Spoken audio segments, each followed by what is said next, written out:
So then the shutters randomly start shaking, and then he's staring at the mirror, and then his hand goes through it.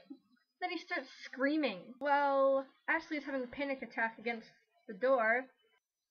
Cheryl busts her concrete hands through the door and grabs Ashley. But don't worry, he gets out of her grasp. He gets a tiny little table with wheels to block the front door.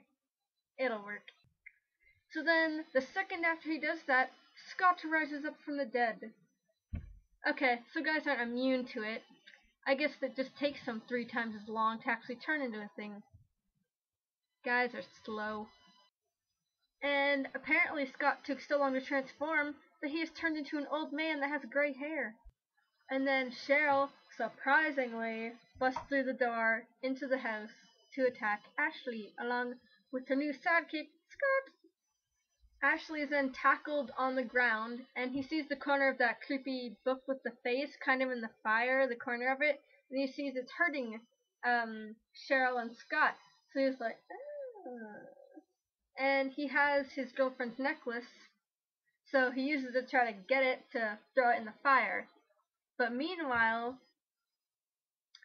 Cheryl has a rod, and she's almost like tapping him, and he's screaming in pain.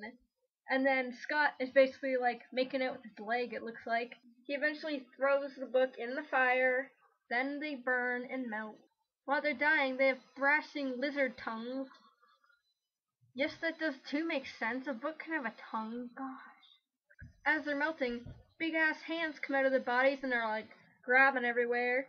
Then they explode and break their bodies down. The cockroaches come out of their dead bodies. Then the cockroaches in the bodies begin to melt even further. The scene is really dramatic, but I honestly don't think the director was trying hard enough. Like, clearly hands grabbing, melting, cockroaches, thrashing tongues, explodingness wasn't enough. I needed to see more than that.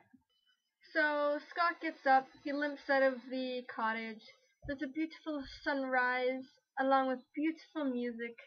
Then, bam! Tree comes through the house, they come trucking at Ashley, and then right before he dies, he puts pride to his name and he screams like a real woman. As you can tell by my sarcasm, this movie is obviously so predictable and so cheesy. The music sounds like Insidious music, probably because Insidious was trying to have that 80s music again for some reason. The 80s horror music. And I didn't really like this movie. There's no really reason why they go to the cottage, or how they knew each other, or how they got there, or what really was the point of it all. And there was no explanation as to why all these things were happening. All the facts were very frail, and they didn't make sense at all. But if you're looking for some good laughs with some friends, then I definitely suggest checking this movie out for some good laughs, because it is hilarious. But one of my main dreams is to bring a movie from now, like The Ring, Saw, House of a Thousand Corpses, Devil's Rejects. Even if those movies aren't scary to us now, or even if the plots aren't that good, the special effects of them are a lot better than the 80s, and I'm pretty sure if you showed one of these movies from now, in the 80s, the audience would shit their pants, and I would love to see that. That is my dream. But yeah, the end.